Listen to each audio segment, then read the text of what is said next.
നമസ്കാരം. ഞാനൊരു ഇന്ദ്രജാലം കാണിക്കാനല്ല നിങ്ങളുടെ മുമ്പിൽ നിൽക്കുന്നത്. ഒരുപക്ഷെ ഞാൻ പറയുന്ന കാര്യങ്ങൾക്ക് ഇന്ദ്രജാലത്തിന്റെ ഭാഷ കടമെടുത്തേക്കാം.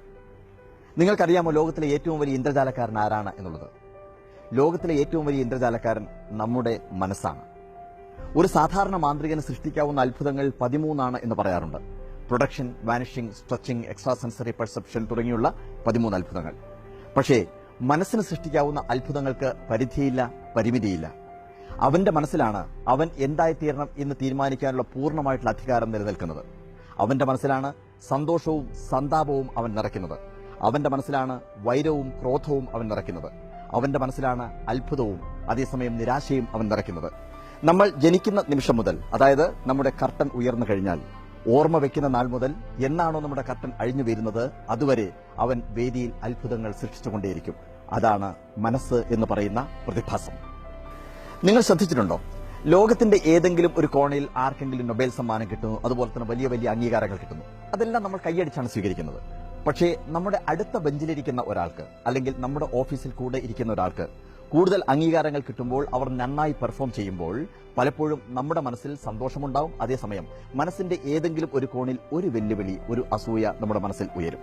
ഒരു കലാകാരൻ മനോഹരമായിട്ട് പെർഫോം ചെയ്യുന്ന സമയത്ത് അസൂയ വരുന്നത് മറ്റൊരു കലാകാരന്റെ മനസ്സിലാണ്. അതായത് എന്തിനോടാണോ നമ്മൾ അടുത്തിരിക്കുന്നത് അതിനോടാണ് പലപ്പോഴും നമ്മുടെ മനസ്സ് അകൽച്ച പുലർത്തുന്നത് എന്നർത്ഥം. മഹാന്മാരാരും ചെറിയ ചെറിയ കാര്യങ്ങൾ നോക്കിക്കൊണ്ടായിരുന്നില്ല അവരുടെ വെല്ലുവിളി ഉയർത്തിയിരുന്നത്. അവർ വെല്ലുവിളിച്ചിരുന്നത് ലോകത്തിന്റെ നെറുകയിൽ ഉയർന്നു നിന്നിരുന്ന മഹാസത്യങ്ങളെ നോക്കി അവർ വെല്ലുവിളിച്ചു. അവൻ അടിച്ചമർത്താൻ ശ്രമിച്ചിരുന്നത് അവനവന്റെ മനസ്സിൽ ഉറഞ്ഞു കിടന്നിരുന്ന അലസതയായിരുന്നു. അവൻ അടിച്ചമർത്താൻ ശ്രമിച്ചത് അവന്റെ മനസ്സിൽ ഉയർന്നു പൊങ്ങിയിരുന്ന ക്രോധത്തെയായിരുന്നു, കോപത്തെയായിരുന്നു. അവൻ പലപ്പോഴും വെല്ലുവിളിച്ചത് അവനവനെ തന്നെയായിരുന്നു. അതുകൊണ്ട് തന്നെയാണ് അവന്റെ ഡെസ്റ്റിനി തീരുമാനിക്കുവാൻ അവന് സാധിച്ചത്. ഞാൻ പറഞ്ഞു വരുന്നത്, പല ഉയർന്ന സത്യങ്ങളെയും അതുപോലെ തന്നെ അന്ധവിശ്വാസങ്ങളെയും തോൽപ്പിക്കുവാൻ വേണ്ടി പലപ്പോഴും മഹാന്മാർ ശ്രമിച്ചിട്ടുണ്ട്. നിങ്ങൾക്കറിയാമോ, എവറസ്റ്റ് കൊടുമുടി കീഴടക്കി കഴിഞ്ഞതിന് ശേഷം ആൾക്കൂട്ടത്തിലേക്ക് ഇറങ്ങി വന്ന എഡ്മണ്ട് ഹിലാരിയോട് ഒരു പത്രപ്രവർത്തകൻ വെറുതെ ചോദിച്ചു, എന്തുകൊണ്ട് നിങ്ങൾ അതിനെ കീഴടക്കി എന്നുള്ളത്. ഹിലാരിയുടെ ഉത്തരം 3 വാക്കുകളിൽ ഒതുങ്ങി നിന്നു: അത് അവിടെ ഉള്ളതുകൊണ്ട്. അതായിരുന്നു രസകരമായ ഉത്തരം. അദ്ദേഹം തുടർന്നു, എത്രയോ കാലമായി ആ എവറസ്റ്റ് കൊടുമുടി എന്നെ നോക്കി വെല്ലുവിളിക്കുകയായിരുന്നു. നിങ്ങൾ മനുഷ്യർക്ക് എന്നെ തോൽപ്പിക്കുവാൻ സാധിക്കുകയില്ല എന്നുള്ളത്. എവറസ്റ്റ് കൊടുമുടിയെ ഹിലാരി നേരിട്ട് ചെന്ന് കീഴടക്കിയതൊന്നുമല്ല. 17 തവണയാണ് എവറസ്റ്റ് കൊടുമുടിയെ കീഴടക്കാൻ വേണ്ടി ഹിലാരി ശ്രമിച്ചത്. 16ാമത്തെ തവണ 100 അടി മാത്രം ബാക്കി നിർത്തി തിരിച്ചു പോരേണ്ടി വന്നു ഹിലാരിക്ക്. അന്നുവരെ ഏറ്റവും കൂടുതൽ ഉയരം കീഴടക്കിയ വ്യക്തി എന്നുള്ള രീതിയിൽ ഹിലാരിക്ക് ബ്രിട്ടീഷ് ഗവൺമെന്റ് ഒരു സ്വീകരണം കൊടുത്തു. ബ്രിട്ടനിലേക്ക് ഹിലാരി ചെന്നു. വേദിയിൽ ഹിലാരി നിന്നു. കർട്ടൻ ഉയർന്നു.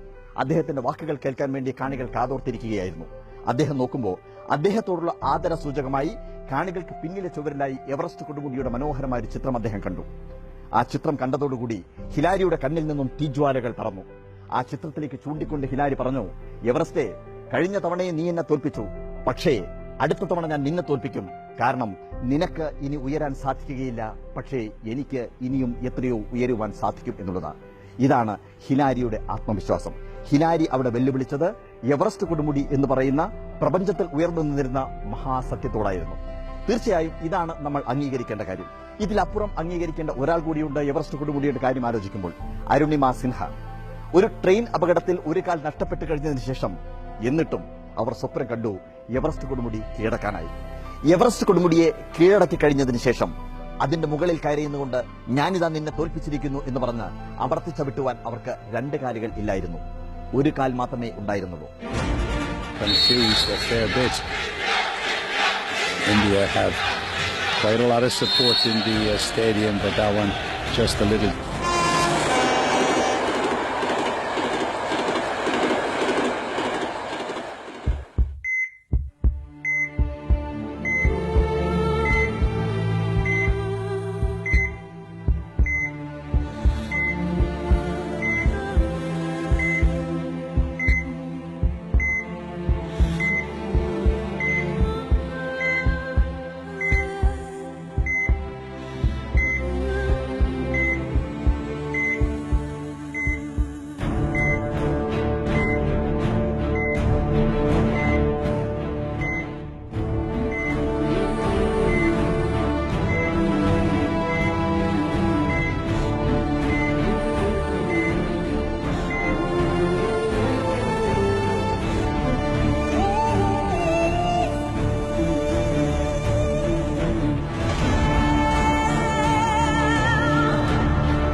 ഈ ചിത്രം കൂടി കണ്ടു കഴിഞ്ഞപ്പോൾ ഒരു ചോദ്യം ഇവിടെ അവശേഷിക്കുന്നു.